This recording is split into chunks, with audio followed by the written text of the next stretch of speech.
What's up? This is Metal Nate. This is Brutal Brian. And we are here with AJ from the Human Abstract. Oh, yeah, I didn't have a cool nickname. I was going to try to throw one out there. You can throw one out there. Okay, we'll start. I don't have one. I'm not that quick with alliteration. It's cool, it's cool. And how are you doing here today? Good. Good? Yeah. Yeah. I'm running off of 1 hour sleep. I drove all night, yeah. So. You're not driving again tonight, I hope. No, not me. It's not my shift. It's over, but how do you get through it? Like 5 Hour Energy or Red Bull? No, just hot coffee. Cold coffee for some reason doesn't work as much. I don't know. Just hot coffee and classical music. It's funny. Our tour manager, he said he can't believe that I listen to classical music to get through night drives, because it always puts him to sleep. But me, my mind is racing. Like as soon as I have coffee and listening to Bach, there's all this counterpoint. And just like. Well, you're a music, like you're pursuing a music degree, right? You're pursuing your master's. Yeah. I'm jumping ahead in the interview questions, That's okay. but also I'll let him get back to it. But. So you're here today with the Pull Me From the Gallows tour. How's it been so far? It's been really cool. Last night we played a show in the Bronx, and it was an interesting place. We'd never played there before, and I can't really describe the room other than this place that looked like, a scene from Fight Club. It was just a floor show with a PA. It was really dark and just super gritty and awesome. Cool. And you recently released Digital Veil, which is your third studio album, and it's the first one with new vocalist Travis Richter. And also, you returned to the band and produced the album. So how has this been? It's been great. I was initially brought back on to do pre-production and stuff like that, and I didn't end up getting, like doing production credits and stuff like that, because I came back in full time and was just credited as a member. But it was a lot of fun, and when we were writing the album, I was finishing up my undergraduate degree in music.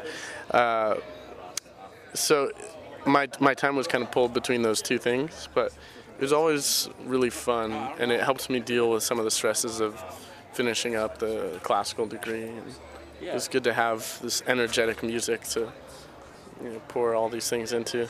And how did the recording process then go? It went well? Yeah, it was great. I mean, working with Will Putney was amazing. The guy is very focused on his job, really hard worker. In the music industry, there's a lot of times where people are just slackers, and you just wonder how they're able to continue doing what they do. But Will is on the opposite end of that spectrum. He just works his ass off, even when he split his head open and I read about had that. 57 staples. He was back like the next day or something, right? Yeah, 2 days.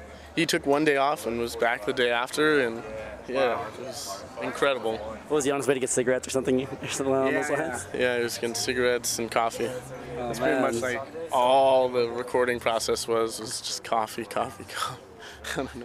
Fair enough. And So you had been pursuing a master's in music.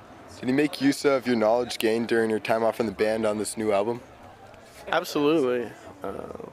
I guess understanding and appreciating music in a different way after having studied it in school, it just changes the way that you think about it, and therefore the way you compose it, or at least for me it did. Because I was seeing the level in which some of these composers think about their music. It's not just about surface materials, the melody and the what Copeland refers to as the sensuous plane of music, not just how it sounds, but the thought process behind it, the architecture, the story, the narrative. Some people get the impression that, if it sounds good, it sounds good. Then that's all that matters. And that's a huge part. Obviously it needs to sound good, but that's like saying if a movie looks good, that's all that matters. But there's a ton of movies with awesome CGI and graphics and effects, and it's just a terrible movie because there's no story that's worth anything. So I don't know. I'm just kind of ranting. I'm on an hour of sleep. It's okay. No, it's good. I don't want to cut you off. No, and then do you want to do the second part? So are you gonna finish your degree and after touring the cycle? I don't know if it'll be that soon that I'll finish it, because we want to put out some more music, and it's difficult to juggle both school and music and being out on the road touring with the band. So I don't know exactly where things are headed, but just want to make more music with the band right now. Okay. And do you think you have a pretty stable lineup as of now? Because I know there's been some instability, especially in February. Yeah, to say the least. I mean, we have had such problems with keeping a steady lineup, but now it finally feels stable. And the last tour we did was the best tour I've ever been on, based simply on the fact that it was the best group of guys we've had out on tour. Okay. And So is there a core theme or idea behind the album's title track or the album's title? Well, I guess the title track and the album title are just referring to this idea that we're becoming more and more dependent on the internet for our social interaction, and it's starting to interfere with our real-life face-to-face interaction. We become more inept and awkward and confused about how to deal with people in person, and that's the theme of that particular song. But it's not something that's carried throughout every other song. But we felt like it was a statement that was relevant, obviously, to what's going on now, and thought it was an interesting title for the album. okay. And is there any song in particular that has has the most meaning to you? Yeah, the song Patterns probably has the most meaning to me. You just shot a video for that, right? Yeah, we shot that one In April, or it a came while out, I ago. guess. Yeah. But yeah, the lyrics of that, I was just reflecting on where I'm at in my life and kind of wondering why that happened. You know, as you grow older and you gain experience and things are better, sure, but you know, at the same time, there's things that are lost in our character and personality from becoming more cynical and hardened and jaded by, I guess, life in general. And that seems like a really depressing approach to it, but it's not supposed to carry that sentiment through the whole song.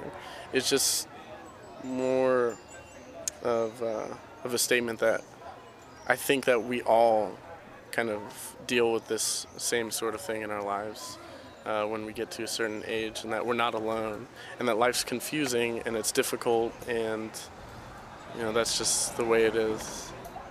Okay. So this is your first release with E1 Music. What motivated you to move to a new label? I guess there's a lot to that, but E1 heard the record and was excited about it and wanted to buy it from Hopeless, so, you know, it's up to them to work all those. So you already had it recorded? Yeah, it was completely finished. Have you seen any sort of change in how things run with E1? Have they been doing a good job promoting you? A little bit. It's not that noticeable, actually. You know. Not to diss E1 at all, I'm just wondering. No, not to diss either Hopeless or E1. Both really cool, and we have good relationships with both of them. But yeah, it's not too much of a difference. You know, we're not having to change up our game because it's a totally different label. Okay. What's up for you guys after this tour? We're gonna go home and work on some new material for a little while, and then head out on another tour that hasn't been announced yet, but it's still in the works. I don't suppose you want to. Okay, no, never mind then. It's still in the works. Yeah, I think I would just piss off everybody in all the other bands and all the other managers, but Could you tell me what continent it's on? no, can't. Is that the surprise? I can't even answer that without giving it. Okay, I understand. So you said you're going to write some new material, though. How soon do you anticipate? You can say like a quarter or part of the year, but how soon do you anticipate putting out a new record? Because you just put one out. Yeah, it's hard to say, and I don't know that it'll be a record or if it'll be a single or an EP, but I guess the point is we want to write more music and put out more music more frequently. So sometimes that might mean that it's a shorter album or a shorter piece, but it's done more frequently, and it kind of updates the band every time that happens in terms of where we're at stylistically or what we've learned, what we figured out in terms of recording and producing and that sort of stuff. And, you know, you look at the model from when the Beatles were a band, and obviously the Beatles are a totally different story. You know, they didn't tour as much, but when they did tour, it was worldwide stuff, and they would put out so many albums in such a short amount of time.